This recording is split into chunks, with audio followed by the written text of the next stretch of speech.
Tatabihan kayo niyan. Pag tinabihan kayo niyan, may isang kuha ng attention mo.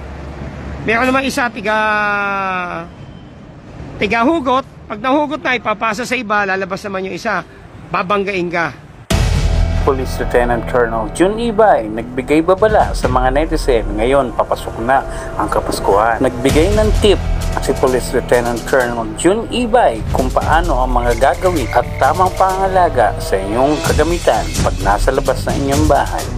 Panoorin natin ang video na ito kung saan nagbigay ng ideya o tip si Police Lieutenant Colonel Jun Ibay kung paano nyo pangangalagaan ang inyong kagamitan habang nasa labas ng inyong bahay. So, una nga, sabi ko, huwag kayong makipagsiksikan sa matao.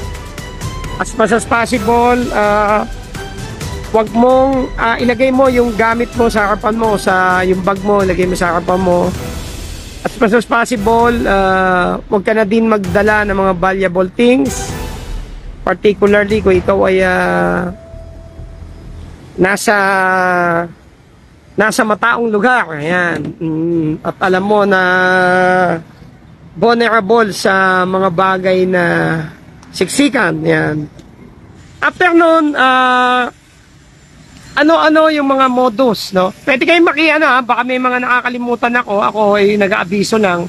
Pag pumapasok talaga yung bear, asahan nyo na, madaming lumalabas na mga ulupong. So, kabaliktaran to sa ulupong na ahas. Ang ulupong na ahas sumalabas pagka tag-init. Eto, pagka taglamig, Pasko, alam nila, may Christmas bonus, alam nila, namimili yung mga kababayan natin, doon sila nakikisabay. No? Ano-ano yung mga area na madalas silang tinitira? Palengke. No? Palengke, supermarket, mall, and ano pa ba to? Mga fast food chain. Yan Diyan madalas sila mga tumitira. Okay, dito pa lang tayo sa tinatawag namin na modus salise, laslas, no? Ano pa? Meron pang isang modus, no? Kaya sinasabi ko minsan huwag kayong magpapakita ng mga gamit or mga valuable things sa kasuotan nyo. Kung mamimili lang kayo at alam nyo na kayo ay magpo-commute lang at alam nyo na pupuntahan nyo yung area na tinatawag natin ng mga red area. Salisigang, ayan, Salisigang nga, opo, yun, tama po kayo, food court, ayan. So, ang ginagawa naman dyan sa Salisigang, minsan, may mga bagay na kukunin yung attention mo, no? Tapos, may tatabi sa'yo, biglang may mga kasama yan. May kukuha ng items mo pag naligat ka na, biglang ipapasa naman sa iba.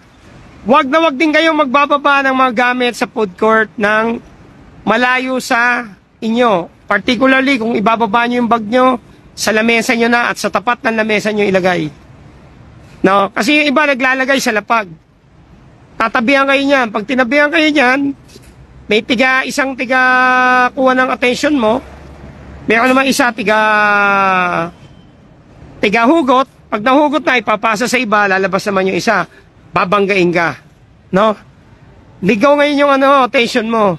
Particularly ang mga natitirang ganyan, yung mga bag, yung mga malalang attach. Backpack, yung tinatawag natin na yung inawakan lang na bag, yung pinaglalagyan ng mga pera. Yun. So yun yun yung sa fast food chain. So Police Colonel Jun Ibay po. God bless PNP.